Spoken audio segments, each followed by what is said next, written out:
Myoho Renge Kyo.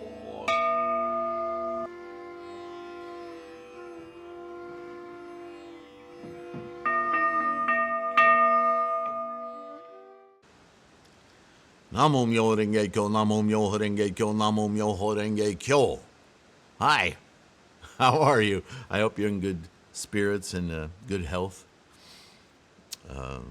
Don't take that for granted in our world today. It's extremely valuable. So, Namo Myoho Renge Kyo, yeah? Appreciate your Gohonzon mind, your Buddhahood, your situation, your karma. Namo Myoho Renge Kyo. Maitreya is who we're going to talk about today. He's talked about a lot in the sutra.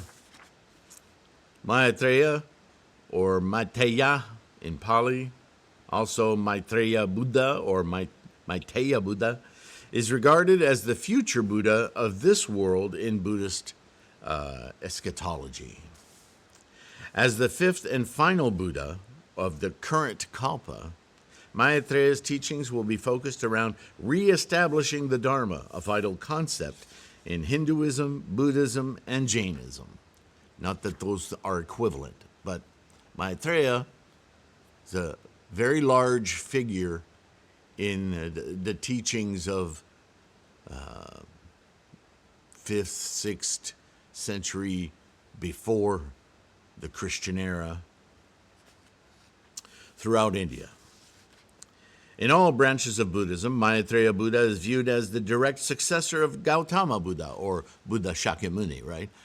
Some still refer to him as Gautama Buddha, but that's really an epithet of early teachings of Buddhism. It becomes quite well known that Gautama, or Siddhartha Gautama, right, is the man, and Shakyamuni is the great sage of the Shakya clan. Certainly, you could identify as Siddhartha Gautama, but as Buddha, with the moniker Buddha, he's no longer that simple man. He's a man completely imbued, enlightened with Buddha-ness.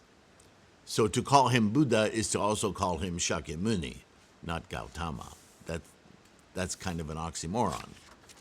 All right, I should have corrected that, actually. In some Buddhist literature, such as the Amitabha Sutra and the Lotus Sutra, he is referred to as Ajita. According to scriptures, Maitreya's teachings will be similar to those of Shakyamuni Buddha, also known as Shakyamuni Buddha, says Gautama. The arrival of Maitreya is prophesied to occur during an era when the teachings of Shakyamuni Buddha have been discarded or largely forgotten. Now, you remember, we are in the era of the danger of the loss of the Lotus Sutra teachings. Our mission is great. We have to stay resolved and keep this teaching from disappearing, because we're surrounded by greed, anger, and stupidity. We're constantly having turn on the TV. Watch your phone. We're surrounded by ineptitude and avarice, greed, right? Competitiveness, lies. Nobody knows what truth is anymore. The word truth has become sullied and turned into some kind of manipulative, right? We're in some scary times. So to practice something that is direct experience of truth, Namo Myoho Renge Kyo, we have to keep our confidence high, our resolve strong, that not only are we enlightening our own lives, but in doing so, we are influencing all the lives around us, inspiring others to aspire to the same, yes? Now, are we fighting a dying battle? I don't know. How do you measure that? We have to have one focus, Buddhahood, and helping others to do the same. And if it comes to the point where there's just not enough of us keeping our confidence and resolve, then the prophecy is This cannot die. And among us, a personification of this Maitreya character will take the helm and reteach what Shakyamuni has already taught, what Nichiren has already taught. What Nichiren has demonstrated is what Shakyamuni was teaching. And this Maitreya personage, which I think to a degree we could all take on that personage for ourselves, will endeavor to facilitate these teachings for the society as it is at that time. And I think that's what Nichiren was doing in Japan. And so modeling myself after Nichiren, that's what I'm doing here.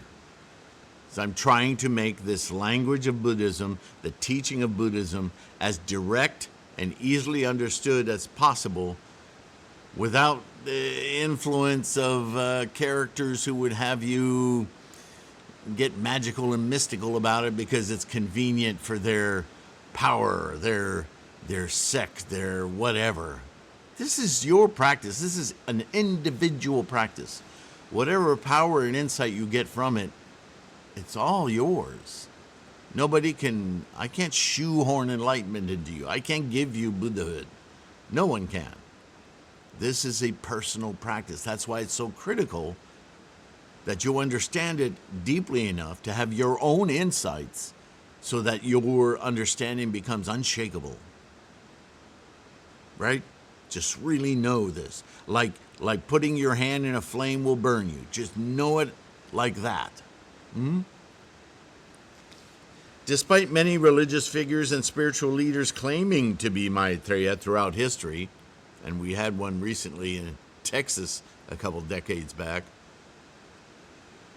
diverse Buddhist sects insist that these are false claims, while underscoring that Maitreya has yet to appear, and that he is the Buddha of the future, while Maitreya is said to be a Bodhisattva who has long been prophesied to appear on earth, being mentioned in scriptures as early as the 3rd century.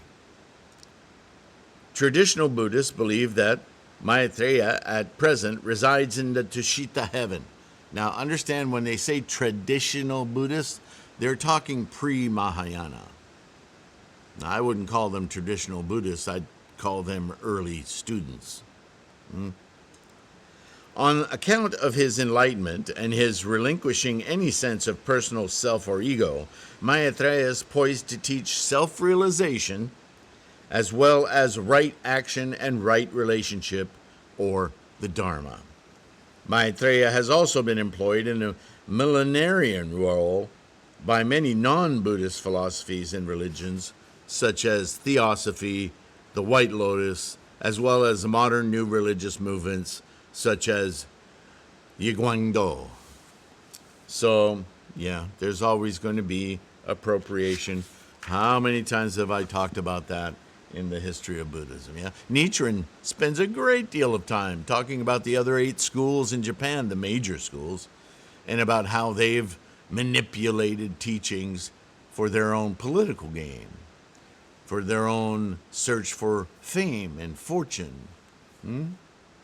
Especially when you're dealing with a largely illiterate secular realm, you could pretty much say whatever you want if it sounds authoritative and you're given the blessings, quote unquote, of the emperor or the shogunate or whoever it may be. People have little choice but to take your word, right? Nichiren was a big fly in the ointment for those egomaniacs. And he believed that there was one truth, not various versions of it. And he was constantly under threat for having the balls to say so. So let's emulate Nichiren. Let's know for ourselves, not by somebody else's words, that there is one truth. And for each and every one of us to experience through our own karmic freight train that same truth. Period. And if we're all sharing that same truth and we're all working toward that same truth, What possible reason would we have to annihilate one another? How egregious, how egotistical, how short-sighted, how stupid is that? It doesn't bear considering. When there's so much to experience in each and every moment of life. Love. Why spend any moment breathing in and breathing out without love?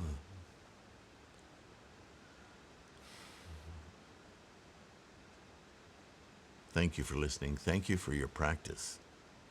Namo Myoho Renge Kyo. Take care of your health.